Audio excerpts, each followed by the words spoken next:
வணக்கம். ஜஸ்மினி ஃபுட்ஸுக்கு உங்களை வரவேற்கிறேன். இன்றைக்கு நாங்கள் இலங்கையில் மிகவும் பிரபலமான மீன் பேட்டிஸ் செய்ய போகிறோம். வாங்க எப்படி செய்யணும்னு பார்க்கலாம். மீன் பேட்டிஸ் செய்கிறதுக்கு தேவையான கறியை முதல்ல நாங்கள் செய்வோம். 2 மேசக்கரண்டி தேங்காய் எண்ணெய் எடுத்துருக்கேன். தேங்காய் எண்ணெய் கொஞ்சம் கொச்சு வந்த பிறகு அதுக்குள்ள 1 தேக்கரண்டி கடுகையும் 1 தேக்கரண்டி நச்சீரத்தையும் போடுவோம். ரெண்டும் கொஞ்சம் வெந்து வந்த பிறகு அதுக்குள்ள 5 உள்ளி சின்ன வெட்டி வச்சுக்கேன். அதையும் இதுக்குள்ள சேர்த்து பொரிச்சுக்கொள்வோம். பொரிக்கும் போது உள்ளி நல்ல வாசனையாக இருக்குது. அதுக்குள்ள 100 கிராம் வெங்காயம் சின்ன வெட்டி வச்சுருக்கேன். அதையும் இதுக்குள்ள சேர்த்து கொஞ்ச நேரத்துக்கு வதங்க விடுவோம். 6 பச்சை மிளகாய் சின்ன வெட்டி வச்சுக்கேன். அதையும் இதுக்குள்ள சேர்த்துக்கொள்வோம். அதோட 8 கருவேப்பிலை அதையும் இதுக்குள்ள சேர்த்துக்கொள்வோம். கொஞ்ச நேரத்துக்கு எல்லாவற்றையும் கிளறி விட்டு வதங்க விடுவோம். அதுக்குள்ள உப்பு தேவையான உங்களோட சுவைக்கு ஏற்ற மாதிரி உப்பின் அளவை கூட்டி குறைக்கலாம். அதுக்காக கரண்டியால் கிளறி விடுவோம். அப்போத்தான் உப்பு எல்லாவற்றோடையும் சேர்ந்திருக்கும். அதுக்குள்ள 250 கிராம் டின் பீஸ் நான் அதுக்குள்ள முள்ளு எல்லாத்தையுமே அகற்றி எடுத்து வச்சிருக்கேன். அதை இதுக்குள்ள சேர்த்துக்கொள்வோம். அதோட அதுக்குள்ள 1/2 தேக்கரண்டி மஞ்சளையும் 1 தேக்கரண்டி மிளகாய் சீரகங்களையும் 1 தேக்கரண்டி கறி பவுடரையும் இதுக்குள்ள சேர்த்துக்கொள்வோம்.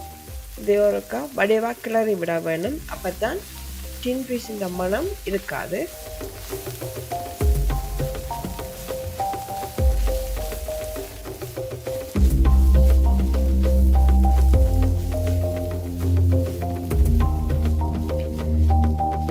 பிறகு நாங்கள் ஏற்கனவே அவித்து வைத்த உருளைக்கிழங்கு 250 கிராம் அதையும் இதுக்குள்ள சேர்த்து கரண்டியால் கொஞ்சம் கொஞ்சமாக மசிச்சு விடுவோம்.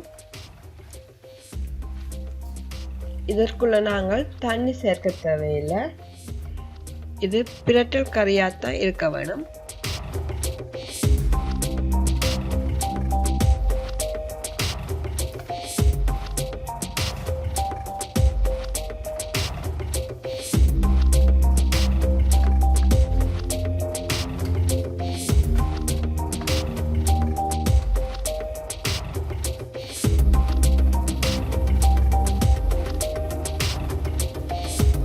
உருளைக்கிழங்கு எல்லாம் வடிவாக மசித்து முடிஞ்சது. இதற்குள்ள 1/2 தேக்கரண்டி மிளகு பவுடரையும் சேர்த்துக்கொள்வோம். மீன் பேட்டிஸ் செய்வதற்கு தேவையான கறி தயாராகிட்டுது. இனி மீன் பேட்டிஸ் செய்வதற்கு தேவையான மாவை எப்படி குழைக்கிறதுன்னு பார்ப்போம். 300 கிராம் மா எடுத்திருக்கேன். அதுக்குள்ள உப்பு தேவையான அளவு அதோட 1 மேசக்கரண்டி சீனியையும் சேர்த்து வடிவாக கிளறி விடுவோம்.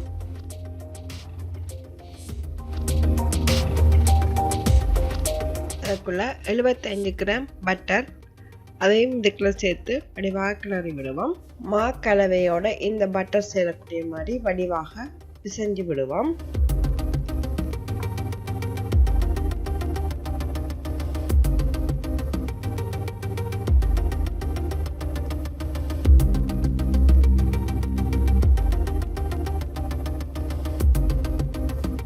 மா கலவைக்குள்ள தண்ணியை கொஞ்சம் கொஞ்சமாக சேர்த்து மா கலவையை வடிவாக பிசைய வேணும். மா கலவை கையில் ஒட்டக்கூடாது. அது வரைக்கும் வடிவாக தண்ணி விட்டு பிசைய வேணும். இந்த மா கலவையை குழைப்பதற்கு நான் 100 ml தண்ணி பாவிச்சிருக்கிறேன். உங்களுக்கு பார்க்கவே தெரியுது மா கையிலேயோ சட்டியோடையோ ஒட்டுப்பட்டு இல்லை. மாக்கலவை ஈரத்தன்மையாக இருக்க வேணும் என்பதற்காக துணியாலேயோ இல்லை சட்டியாலேயோ மூடி வைக்க வேணும். மீன் பேட்டிஸ் செய்வதற்கு தேவையான மாக்கலவை ரெடி ஆயிடுச்சுது.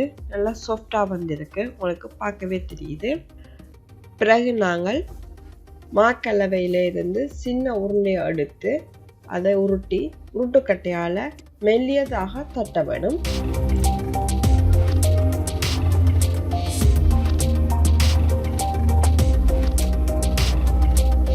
மெல்லிய தட்டிய மாக்கலவையில் ஒரு மூடியை வச்சு பேட்டிஸ் செய்வதற்கு தேவையான அளவு மாக்கலவையை மட்டும் வெட்டி எடுப்போம்.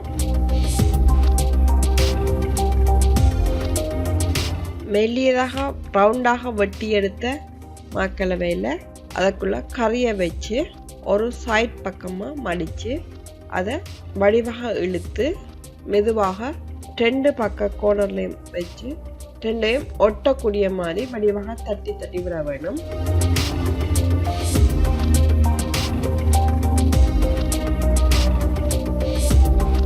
மாவு வந்து ஒன்றோடு ஒட்ட இல்லைன்னு சொன்னால் அதில் வந்து நீங்கள் தண்ணி பூசி போட்டும் மாவை ஒட்ட வைக்கலாம்.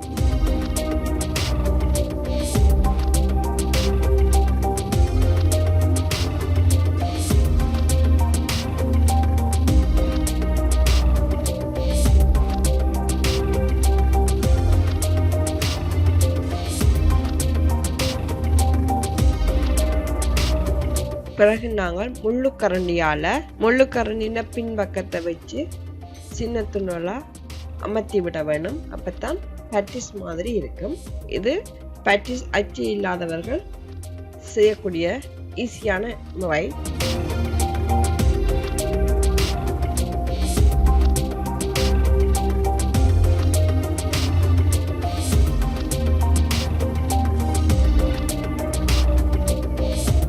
இனி நாங்கள் பேட்டிஸ் அச்சு பாவிச்சு எப்படி பேட்டிஸ் செய்யறன்னு பார்ப்போம்.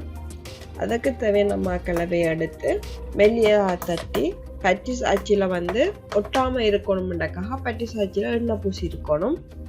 அப்போ தான் இலவாக மாக்கலவையும் பேட்டிஸ் அச்சை விட்டு உடையாமல் வரும். அதுக்குள்ளே கறி கணக்க வைக்காமல் ஓரளவுக்கு கொஞ்சமாக வச்சு வடிவாக அமர்த்தி விட வேணும்.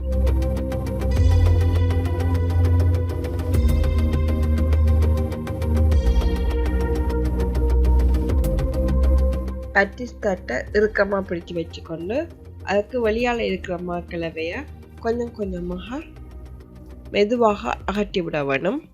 பிறகு நாங்கள் பேட்டிஸ் தட்டையில் மாக்கலவையிலிருந்து மெதுவாக எடுக்க வேணும்.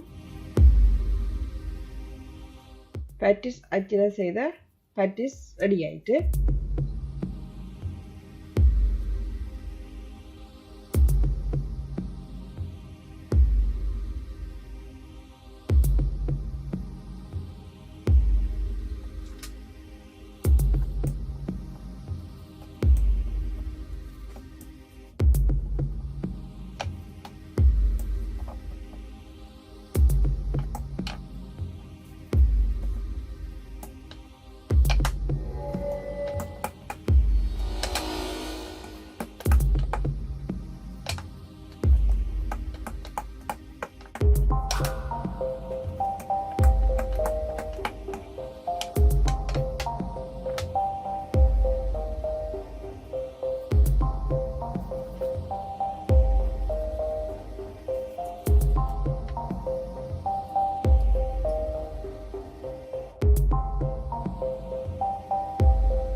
எல்லா பேட்டிஸும் ரெடி ஆயிடுது. இனி எண்ணெயில் போட்டு பொரித்தெடுப்போம். பேட்டிஸ் மூழ்கி பொரிவதற்கு தேவையான அளவு எண்ணெயை விட்டு எண்ணெய் கொதித்த உடனே பேட்டிஸை ஒவ்வொன்றா போட்டு பொரித்தெடுப்போம்.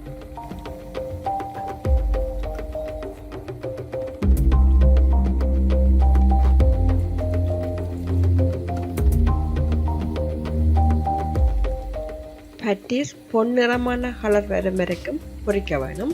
இலங்கையில் மிகவும் பிரபலமான சுவையான மீன் பேட்டிஸ் ரெடி ஆயிட்டு. நீங்களும் உங்கள் வீட்டில் செய்து பாருங்க. எப்படி இருக்குன்னு சொல்லி கீழே இருக்கிற கமெண்ட் செக்ஷன்ல கமெண்ட் பண்ணுங்க. மறக்காம ஜஸ்மி ஃபுட் சேனலை சப்ஸ்கிரைப் பண்ணுங்க.